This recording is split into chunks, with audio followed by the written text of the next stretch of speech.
ان کی تیمارداری کے لیے جناب سیدنا عمران کے ساتھ ان کے گھر تشریف لے جاتے ہیں، اور جب ان کے گھر میں داخل ہوتے ہیں تو سیدہ فاطمہ بیمار ہیں۔ رسول اللہ صلی اللہ علیہ وسلم پوچھتے ہیں کس حال میں ہو، کیا حال چال ہے؟ تو سیدہ فاطمہ کہتی ہیں بابا بہت تکلیف ہے، بابا بہت درد ہے، بابا اور بھوک اتنی زیادہ ہے، کئی دن سے کچھ کھایا نہیں۔ رسول اللہ صلی اللہ علیہ وسلم اپنی بیٹی کی یہ بات سنتے آپ کی آنکھوں سے آنسو رواں ہو جاتے ہیں اور کہتے ہیں فاطمہ صبر کر، اور حضرت فاطمہ کو کہتے ہیں کیا تو اس بات پہ راضی نہیں ہے کہ تجھے جنت کی عورتوں کا سردار بنایا گیا ہے؟ حضرت فاطمہ آگے سے برجستہ جواب دیتی ہیں وہ تو جناب مریم ہیں، وہ تو جنت کی سردار ہیں، ان کو سردار بنایا گیا، اور بعض روایات میں دیگر ایک خاتون کا نام بھی موجود ہے۔ تو نبی کریم صلی اللہ علیہ وسلم نے فرمایا وہ اپنے وقت کی عورتوں کی سردار تھی، آپ آج کی عورتوں کی سردار ہیں، اور میں نے آپ کی شادی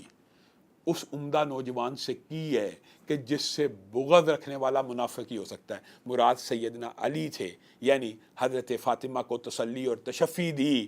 یہ آل رسول صلی اللہ علیہ وسلم کا حقیقی عملی کردار ہے کہ فاقے ہیں، اور رسول اللہ صلی اللہ علیہ وسلم کے پاس آ کر آپ کو پتہ غلام مانگتی ہیں۔ رسول اللہ صلی اللہ علیہ وسلم بدلے میں تسبیح فاطمہ بتاتے ہیں جو آج تک امت میں رائج ہیں۔ بتائیں حضرت فاطمہ نے جو امت کو رسول اللہ کی یہ حدیث بتائی ہے، ان کی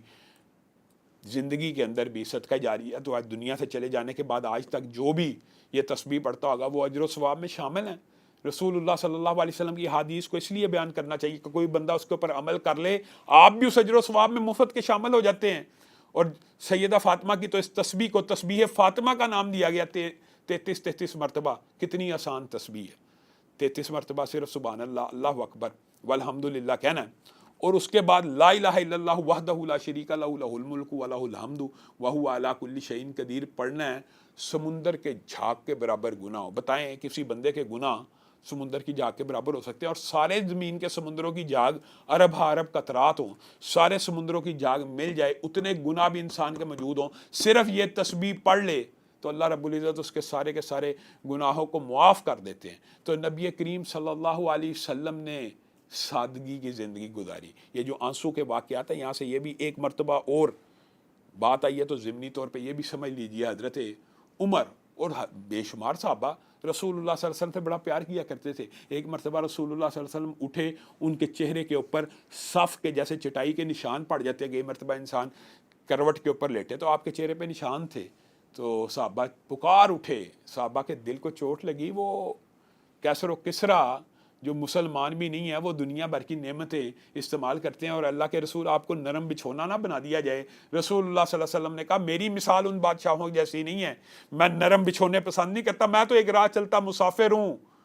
کبھی دیکھا مسافر کسی درخت کے نیچے رکے تو وہاں اپنا گھر بنانا شروع کر دے؟ میں تو ایک راہ چلتا مسافر ہوں۔ میں محمد صلی اللہ علیہ وسلم کی مثال ایک راہ چلتے مسافر کی سی ہے جو درخت کے نیچے کچھ دیر سستا کر اس دنیا سے چلا گیا۔ اور میں اور آپ اپنے آرزوؤں کے محلات کو کس طرح سجاتے ہیں، رسول اللہ صلی اللہ علیہ وسلم تو مجھے اور آپ کو یہ تبلیغ کر کے گئے ہیں۔ صحابہ کو پوچھتے ہیں وہ ایک بکری مردہ جو پڑی ہے، کیا تم میں سے اس کو کوئی خریدے گا؟ صحابہ نے کہا یہ تو اس کی تو کھال بھی کسی کام نہیں آئے گی، کون اس بکری کو خریدے گا؟ تو نبی کریم صلی اللہ علیہ وسلم مجھے اور آپ کو یہ سمجھا کے جا رہے ہیں کہ جس طرح اس مردہ بکری کی تمہاری نظر میں کوئی حیثیت نہیں، اللہ رب العزت کے سامنے بھی دنیا کی کوئی حیثیت نہیں۔ تو معزز ناظرین گرامی قدر، ہمیں رسول اللہ صلی اللہ علیہ وسلم کا اسوہ اپنانا چاہیے۔ آپ ہی ہمارے لیے مشعل راہ ہیں۔ یہاں پہ لیتے ہیں ہم ایک چھوٹا سا وقفہ، اور وقفے کے بعد دوبارہ آپ کی خدمت میں حاضر ہوتے ہیں۔ ویلکم بیک، پروگرام میں ایک مرتبہ پھر خوش آمدید۔ بات جناب عمر رضی اللہ اور جناب ابو بکر کی چل رہی ہے، تو جناب عمر ہی کے حوالے سے ایک اور معروف واقعہ ہے۔ جنگ بدر کے حوالے سے آپ سب جانتے ہیں کہ جب قیدی قید ہوئے تھے تو رسول اللہ صلی اللہ علیہ وسلم نے رائے پوچھی تھی، تو جناب ابو بکر کی رائے یہ تھی کہ ان کو آزاد کر دیا جائے فدیہ لے کے، اور جناب عمر نے یہ رائے دی تھی کہ جو جس کا رشتہ دار ہے اس کو دیا جائے اور وہ اس کو قتل کر دے۔ یہ حضرت عمر کی رائے تھی، اور حضرت عمر کی رائے کے موافق آپ کو پتہ ہے قرآن پاک میں بے شمار احکامات نازل ہوئے۔ جو حضرت عمر کی رائے ہوا کرتی تھی، اللہ رب العزت بھی بعض اوقات قرآن کو، حضرت عمر کی رائے کو قرآنی الفاظ دھار کے نازل کر دیا کرتے تھے۔ اور یہی واقعہ ان واقعات میں سے ایک ہے کہ رسول اللہ صلی اللہ علیہ وسلم رو رہے ہیں، حضرت ابو بکر رو رہے ہیں، حضرت عمر داخل ہوئے، کہتے ہیں یا تو مجھے بتا دیا جائے کہ آپ کیوں روتے ہیں تاکہ میں بھی روں، یا میں رونے والی شکل ہی بنا لوں۔ تو یہاں سے یہ استدلال بھی لیا جاتا ہے کہ رونے والی شکل بنانے سے بھی اللہ رب العزت گناہوں کو معاف بھی کرتے ہیں، اور رونے والی شکل بنانا اس عبادت کے اندر مستحب ہے۔ اللہ کے خوف سے رونا نہیں آ رہا تو انسان رونے والی شکل ہی بنا لے۔ خیر، بات یہ ہوئی کہ رسول اللہ صلی اللہ علیہ وسلم نے کہا اگر فدیہ لیدہ قیدیوں کو آزاد کرنے کے لیے جائز نہ ہوتا تو اس وقت عذاب اتنے درخت کے قریب آ چکا تھا۔ گویا اللہ رب العزت کو یہ رائے زیادہ پسند تھی کہ ان قیدیوں کو قتل کر دیا جاتا جو حضرت عمر کی رائے تھی، اور حضرت ابو بکر اور نبی کریم صلی اللہ علیہ وسلم اللہ رب العزت کی یہ آیات اور احکامات اور الفاظ سن کے رو رہے تھے۔ تو حضرت عمر کے موافقت میں یہ آیت بھی اتری، اور بات آئی ہے تو یہ بھی سن لیں کہ حضرت عمر جس وقت ابھی فوت نہیں تھے ہوئے اور شہادت نہیں تھی ہوئی، آپ نے اپنے بیٹے کو کہہ دیا تھا کہ ماں عائشہ سے اجازت لے لینا، اگر وہ مجھے دفن ہونے کی اجازت دے دیں تو دے دیں۔ تو حضرت عائشہ نے حضرت عمر کا یہ ریگارڈ کیا، عزت کی، اور کہا تھا یہ جگہ تو میں نے اپنے لیے رکھی تھی لیکن آج اپنے اوپر ترجیح دیتی ہوں حضرت عمر کو، اور یہ جگہ کو قربان کرتی ہوں۔ حضرت عمر کا کلیجہ بھی ٹھنڈا ہو گیا تھا، اور جناب عمر کے دنیا سے جانے کا وقت جو تھا مسلمانوں کے لیے بڑا سخت تھا، اور مسلمان صحابہ سارے کا سارا مدینہ اس دن رو رہا تھا۔ اب آتے ہیں نبی کریم صلی اللہ علیہ وسلم کے بعد آنسو والے واقعات میں۔ ان میں سے ایک واقعہ بہت زیادہ معروف ہے، اور اس واقعے کے اندر بعض اسناد، بعض الفاظ بالکل صحیح ہیں، اور بعض اسناد کے اندر کچھ ضعف موجود ہے، یعنی مفہوماً یہ واقعہ درست ہے۔ رسول اللہ صلی اللہ علیہ وسلم کے پاس ایک صحابی آئے اور آ کے کہنے لگے، اصل میں اپنی شقاوت قلبی اور اپنے اوپر اللہ کے احسانات کا تذکرہ کر رہے ہیں، اور آ کے کہنے لگے کہ میری ایک بیٹی ہوا کرتی تھی، اور وہ بیٹی کم عمر تھی، میرے آگے پیچھے دوڑا کرتی تھی۔ اے اللہ کے رسول، زمانہ جاہلیت تھا، بیٹیوں کو اچھا نہیں تھا سمجھا جاتا، میں اس کو لے کر کنویں کی طرف چل پڑا، اور بعد میں آتا ہے کہ میں نے گھڑے کو کھودا۔ ایک روایت کے الفاظ یہ ہیں، میں نے اس کو کنویں میں جب لے کے گیا، تیزی سے دوڑتی ہوئی میری طرف آئی، کھیل کود رہی تھی، میں نے کہا بیٹا میری طرف آؤ، میرے پاس آئی، میں نے اس کا ہاتھ پکڑا اور کنویں میں لٹکا کے اس کو جب ہاتھ کو چھوڑا تو اس کے آخری الفاظ یہ تھے، ہائے ابا جی، ہائے ابا جی۔ رسول اللہ صلی اللہ علیہ وسلم ان کے یہ الفاظ سن رہے ہیں اور زار و کتار رو رہے ہیں۔ اور دوسری روایت کے الفاظ ہیں، میں جب اس کو گڑھے کے اندر ڈال کر اس کے اوپر مٹی پھینکتا تھا تو وہ اپنے کپڑوں کی مٹی صاف نہیں تھی کرتی، وہ میرے کپڑوں کی مٹی صاف کرتی تھی کہ ابا جی کیا ہو گیا، آپ کے کپڑے گندے ہو رہے ہیں، اور وہ میرے کپڑے صاف کر دیتی تھی۔ لیکن ہمارے دل اتنے سخت تھے، ہمارے کلیجے اتنے شقاوت قلبی جیسے تھے کہ ہم اس کے اوپر بھی مٹی کو پھینک دیا کرتے تھے۔ اور رسول اللہ صلی اللہ علیہ وسلم جب رونا شروع ہوئے، صحابہ نے اس آدمی کو ٹوک دیا، کہا تو نے ہمارے نبی کو افسردہ کر دیا ہے۔ تو نبی کریم نے کہا نہیں، اس کو اپنی بات پوری کرنے دو، یہ اپنا کتھارسس، ریگریٹ، اپنا غم، اپنا اس واقعے کا غم ہلکا کرنا چاہتا ہے۔ پھر رسول اللہ صلی اللہ علیہ وسلم نے صحابہ کو یہ عظیم و شبری سنا دی کہ اسلام لانے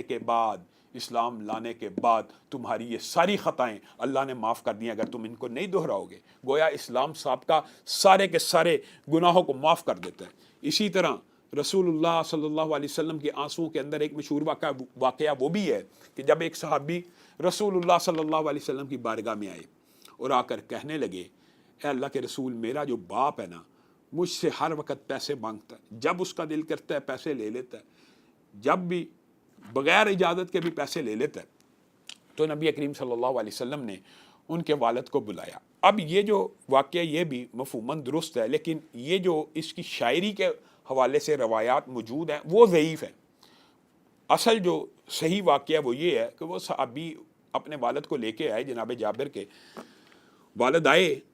تو جب نبی کریم صلی اللہ علیہ وسلم کی طرف آ رہے تھے، جو ضعیف روایت میں واقعہ انہوں نے چند اشعار کہے تھے، وہ روایت ضعیف ہے، اور اس کا جو اشعار ہیں وہ نبی کریم صلی اللہ علیہ وسلم کو ان کی اطلاع ہونا، یہ ساری جو روایت کے الفاظ ہیں سندن یہ ضعیف ہیں۔ لیکن جو دوسری روایت ہے جو صحیح ہے وہ یہ ہے کہ نبی کریم صلی اللہ علیہ وسلم نے پوچھا کہ یہ جو معاملہ کہہ رہا ہے آپ کا بیٹا، اب اس کی اجازت کے بغیر پیسے لے لیا کرتے ہیں، نکالا کرتے ہیں، تو جو مفہوماً بات ہے وہ یہ ہے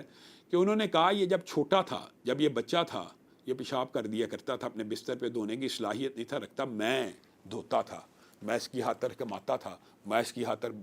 باہر جاتا تھا، گرمی سہی، دھوپ سہی، پسینہ سہا، ہر چیز سہی، آج میرے اعضاء تو مضمحل ہو گئے، میں تو کمزور ہو گیا، میں تو ناتواں ہو گیا، میں تو ضعیف ہو گیا، یہ طاقتور ہوتا چلا گیا، یہ کبھی کمزور تھا، اس کی ہڈیاں چڑھ گئیں، یہ پورا گرانڈیل جوان بن گیا اور یہ طاقتور بن گیا، آج یہ مجھے پیسہ دینے سے روکتا ہے۔ تو نبی کریم صلی اللہ علیہ وسلم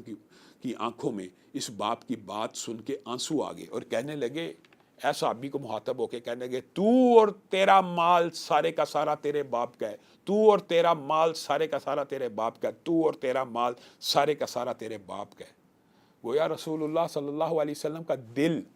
شفقت کے معاملات میں بھی پسیج جایا کرتا تھا۔ اور آپ نے وہ مشہور واقعہ سنا ہوگا کہ رسول اللہ صلی اللہ علیہ وسلم ایک دفعہ ایک آدمی کا واقعہ سنا کے ہنس رہے ہیں اور اسی آدمی کا واقعہ سنا کے رو رہے ہیں، تو صحابہ آپ کے ہنسنے اور رونے کے اوپر حیران ہوا کرتے تھے، آپ سے پوچھا کرتے تھے کہ یہ کیا معاملہ ہے، آپ ایسا کیوں کر رہے ہیں؟ تو رسول اللہ صلی اللہ علیہ وسلم بارہا ان کو واقعات بھی سنایا کرتے تھے، اور یہ واقعہ انہی واقعات میں سے ہے کہ رسول اللہ نے کہا دو بھائی اللہ رب العزت کی بارگاہ میں پیش ہوں گے، اور ایک بھائی کہے گا دوسرے بھائی سے کہ اللہ اس نے میرا حق دینا، مجھے یہ حق دلوا، تو دوسرا بھائی کہے گا اللہ میرے پاس تو ایک ہی نیکی باقی رہ گئی ہے، اب میں اس کو کہاں سے حق دوں؟ تو وہ بھائی کہے گا میرے گناہ اس کے اوپر ڈال دیے جائیں۔ تو رسول اللہ صلی اللہ علیہ وسلم یہاں پہ آپ کی آنکھوں سے آنسو نکل آتے تھے جب وہ یہ واقعہ سناتے تھے، کاش ان کا کوئی بوجھ ہلکا کرے۔ پھر خیر اللہ رب العزت جن کو معاف کرنے کا ارادہ کرے گا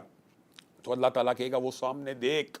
کتنا عظیم الشان محل ہے، اگر تو اس بھائی کے اوپر سے اپنا حق آج چھوڑتا ہے تجھے وہ محل مل جائے گا۔ تو اس وقت بھی اللہ رب العزت ان بندوں کی حیا کرے گا جنہوں نے دنیا میں اللہ رب العزت کی حیا کی۔ اور رسول اللہ صلی اللہ علیہ وسلم ایک دن رو رہے ہیں، زاروں قطار رو رہے ہیں، آپ سے پوچھا گیا آپ کیوں روتے ہیں؟ کہا اختیار دیا گیا کہ میں امت کے لیے سفارش کروں یا آپ کی آدھی امت کو جنت میں بھیج دیا جائے، تو میں نے سفارش کو چنا، اور میری سفارش، یہ بات یاد رکھنے کی ضرورت ہے معزز ناظرین گرامی قدر، ہر اس مسلمان کے لیے ہے جس نے اپنی زندگی میں کبھی شرک نہیں کیا ہوگا۔ یہ بات بڑی اہم ہے، رسول اللہ صلی اللہ علیہ وسلم کی سفارش ہونی ہے، جنت کا دروازہ بھی آپ کی سفارش سے کھلنا ہے، حساب کتاب کی ابتدا بھی آپ کی سفارش سے ہونی ہے، اور بالآخر رسول اللہ نے اپنی امتیوں کے لیے سفارش کرنی ہے، اور جہنم سے اپنے امتیوں کو نکلوا دینا ہے، جہنم میں گئے ہوئے امتیوں کو بھی نکلوا دینا ہے۔ رسول اللہ صلی اللہ علیہ وسلم زاروں قطار رو رہے ہیں، اسی بات کے اوپر رو رہے ہیں، اپنی امت کے غم کے اوپر رو رہے ہیں، اپنی امت کے لیے رو رہے ہیں، امت کے لیے آنسو بہا رہے ہیں، حتیٰ کہ آپ کو جب یہ تک کہہ دیا گیا کہ آدھی امت کو بخشوا لیں تو رسول اللہ صلی اللہ علیہ وسلم نے قبول نہیں کیا، بلکہ کیا قبول کیا؟ میں پوری امت کی سفارش کروں گا، لیکن شرط عائد کر دی جس نے اللہ کی ذات کے ساتھ شرک نہیں کیا ہوگا۔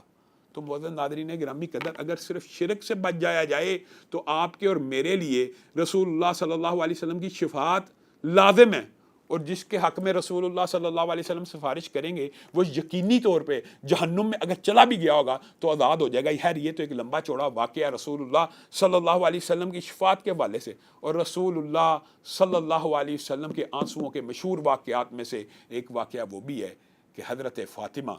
آخری ایام میں رسول اللہ صلی اللہ علیہ وسلم کے پاس آتی ہیں، اور رسول اللہ صلی اللہ علیہ وسلم ان کو اپنے پاس بلاتے ہیں اور کان میں کچھ کہتے ہیں، آپ رونا شروع کر دیتی ہیں، اور پھر کوئی بات کہتے ہیں آپ ہنسنا شروع کر دیتی ہیں۔ اور جب رسول اللہ دنیا سے چلے گئے،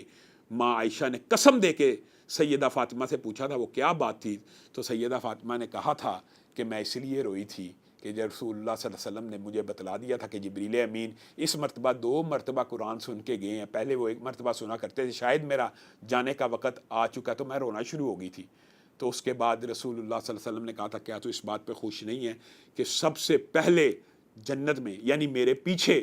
جو میرے خاندان میں سے آئے گا وہ تو ہوگی؟ تو یہ بات سن کے میں ہنسنا شروع ہو گئی تھی۔ معزز ناظرین گرامی قدر، آج کے پروگرام کا یہاں پہ وقت ختم ہوتا ہے، انشاءاللہ کل آپ کے سامنے دوبارہ حاضر ہوں گے۔ والسلام علیکم ورحمۃ اللہ وبرکاتہ۔